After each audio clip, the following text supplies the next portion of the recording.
Hi, it's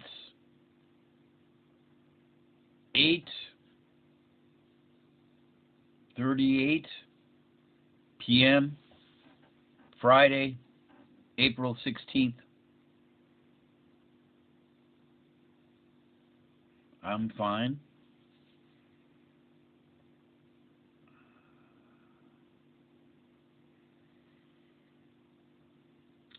We've had a mostly gray day with some breaking clouds and rain uh, over the last 2 hours.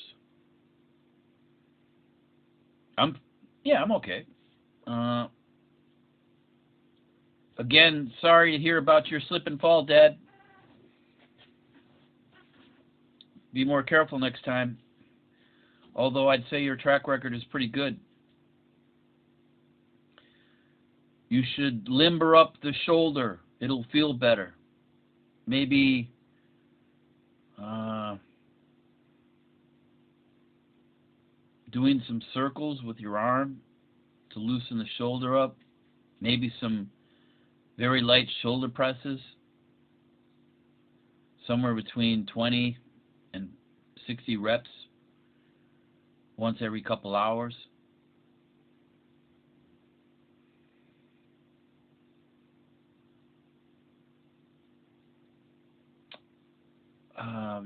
I'm in the flat. I was out when I called, just running around doing some errands. I'm just going to dawdle here this evening, tonight.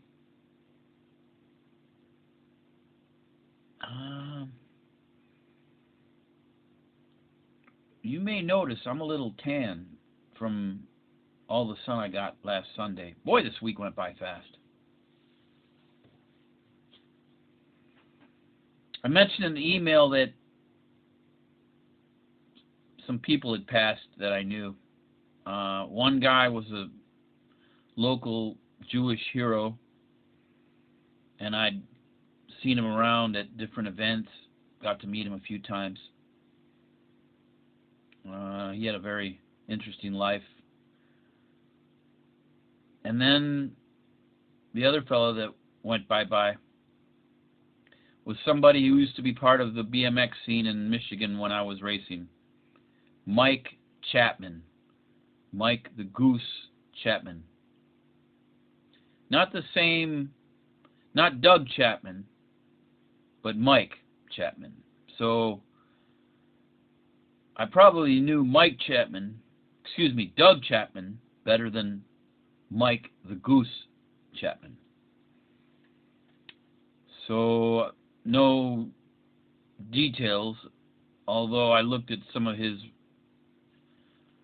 relatively recent pictures and he was quite overweight and bloated looking. I wonder why that was. Maybe he was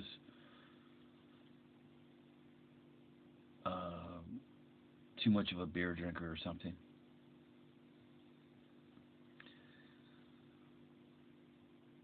I'm on a couple BMX groups on Facebook, and it just blows my mind all the people I'm back in contact with. In another video, I'll give you some names. I'm sure you'll remember them. One of them, there's lots of them. I just got back in Facebook contact with Joe Blatchford. As you remember the Mackenzies, Heather Mackenzie, the little girl who raced. I'm obviously on there with all the regulars that I had. Kevin Collins, Kevin Hood,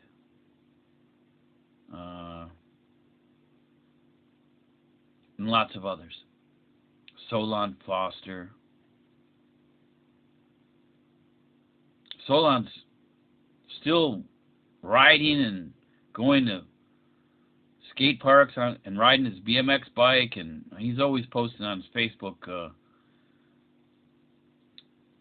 There's some of the older guys that are very prominent on some of these groups. There's a couple names. Hold on a second. Chris Jeffries. Actually didn't know him at all. I just knew of him. Or I'd see him. I didn't know him when we were racing. I just kind of knew he was one of the older, bigger names around town. Pat Sheridan. Oh, there's a ton of them. I just got back in touch with, let's see, what the heck was the name? Desjardins. There was Gary, and then he had a sister. Anyways, I got back in touch with her through Facebook. Not that I knew her that well, but I'm on Facebook with her now. So there's some people that are very active in these BMX groups, and they post pictures from all these great times in the 80s.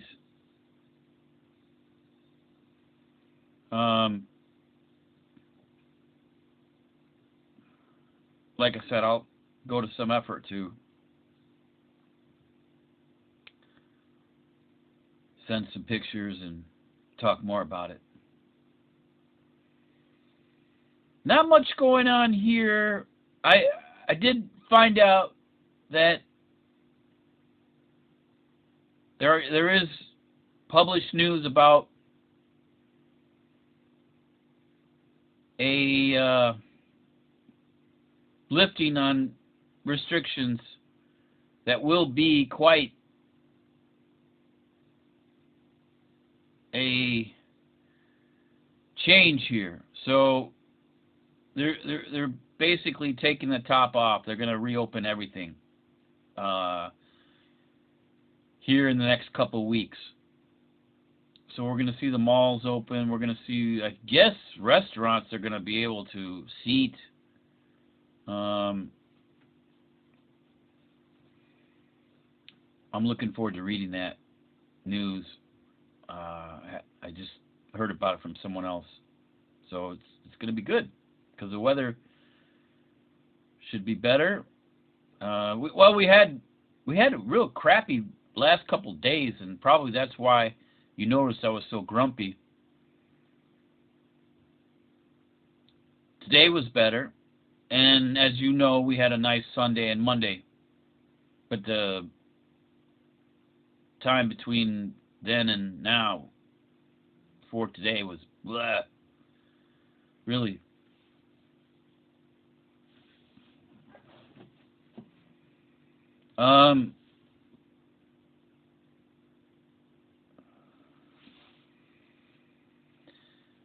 Whew. Yeah, I'm chiseling away at different things. I guess I would call them routine things.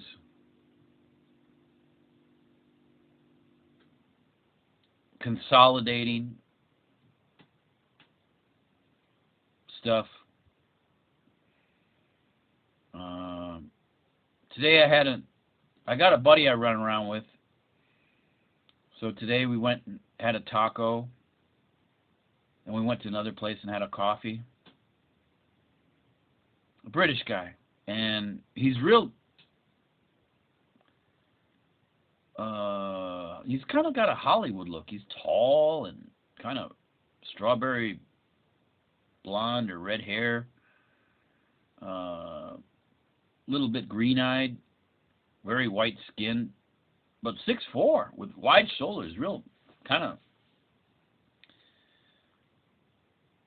He looks a little bit ballet dancer like because he's real slim, and he likes photography, and he's got a scooter. I actually talked him into buying the scooter that he has,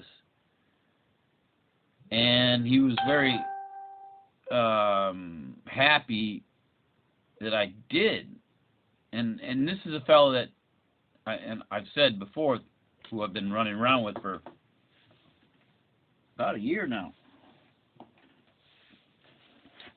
And he's an Cambridge guy. He went to Cambridge. King's College. He has like a master's degree or something like that. Or maybe it's just a bachelor's, but it's like having a master's because it's philosophy and he had to do some kind of dissertation even though it wasn't an advanced degree. And he played for their soccer team as well. And he's from the countryside. And so in UK, when you're from the countryside, that means that you're more well-to-do. You're more of a important background. So the people that live in the cities are the regular people, and then the people that still live in the countryside usually have something more than everyone else that designates them as, I guess, upper class to some degree. But anyways, that's not necessarily written in stone. But it's good to have somebody I can regularly meet and go out, run around with, and get some fresh air with, and drink coffee with. And I turned him into a taco lover as well, because we go to the taco restaurant.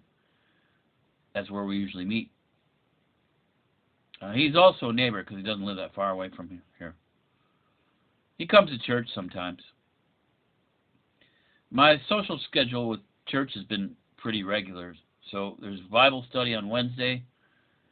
There's a social hour on Friday evenings, which I participated in earlier, although we cut it short because there was only 3 of us. And then obviously service on Sunday.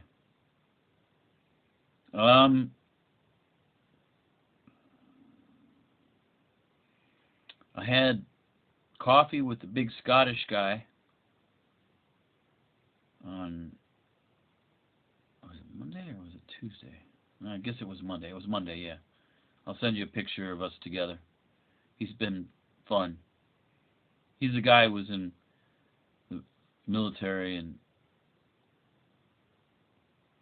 traveled around the world a lot setting up oil rigs. He was the point man on setting up multiple oil rigs, sometimes in the same location. So obviously that's what he was doing. He was the guy who managed their building. And then he sometimes did more than one at a time in the same location. So, real interesting guy. I'd like to see some kind of diary he could put together. Would be interesting. He's married to a Lithuanian lady and has a daughter. All right, so you guys are going to go see Mike and Diane tomorrow, and Rena's not going to go. Okay. I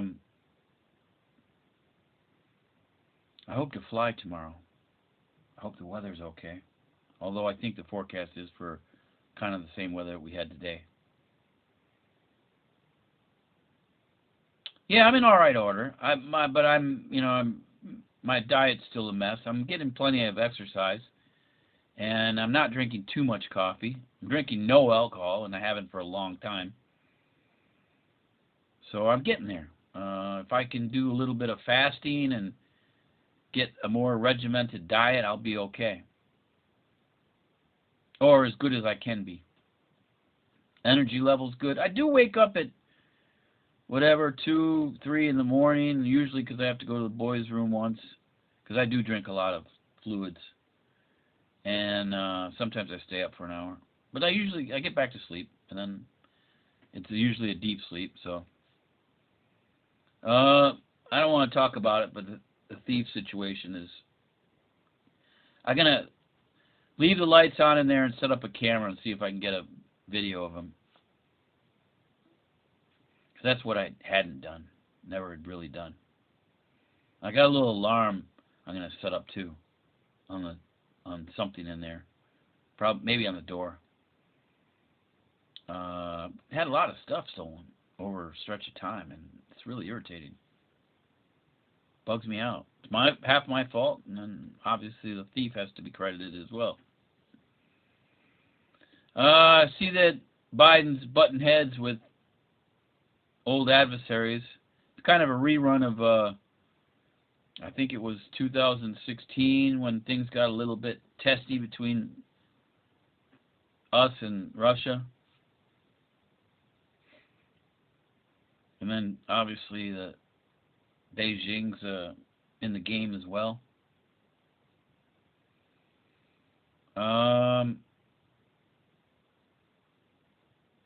But that's the way it has been. Probably will continue endlessly. There is a projection, though, that if the current number of illegals crossing the border continues, it's going to be 2 million this year, which is some number that's astronomically higher than anything we've had in a long time, at least for illegals. Don't quote me on that number. Republicans are obviously stirred up. I don't blame them. People's votes are getting watered down somehow.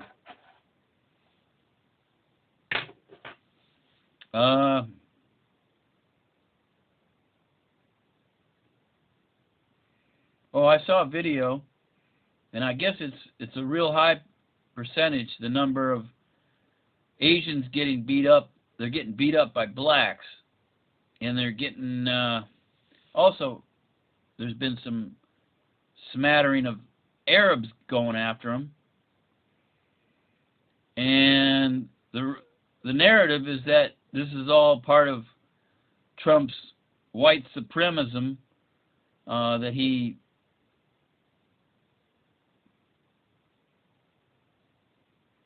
instigated by using bad language regarding the coronavirus.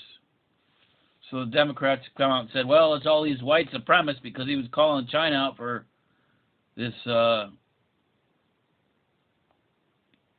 virus that we got that's killed getting close to 600,000 people. So in actuality, if you research all the stories that the news have been reporting on, the stories about the attacks, you'll find what we're finding is that it's predominantly African Americans going after mostly old Asians. So some poor old Asian guy he didn't get tackled, but he got rammed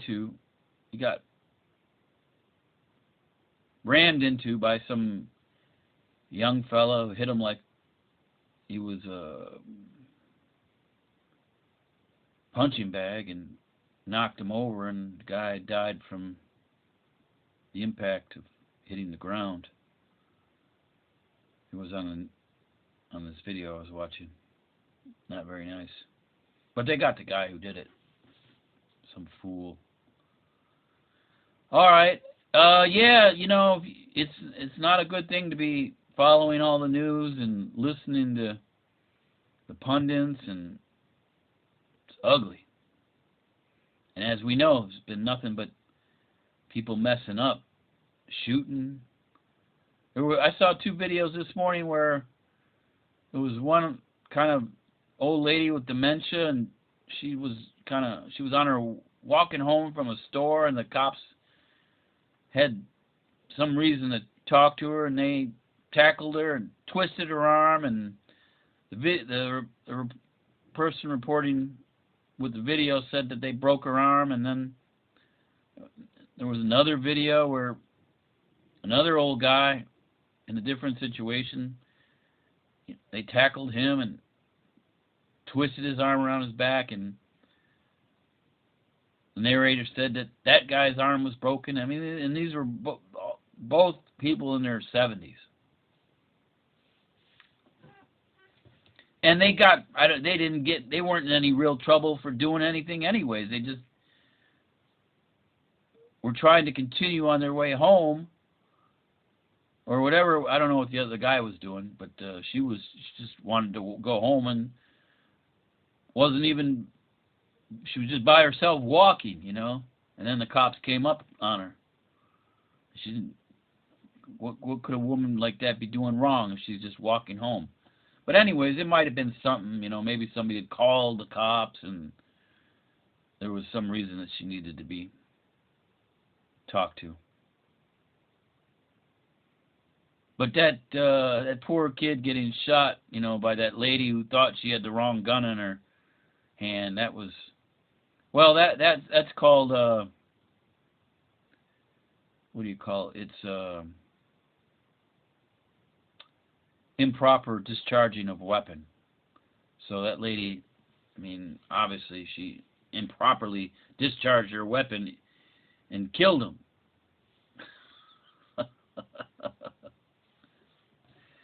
So doesn't matter what she thought she had in her hand. She shot a bullet into him and killed him.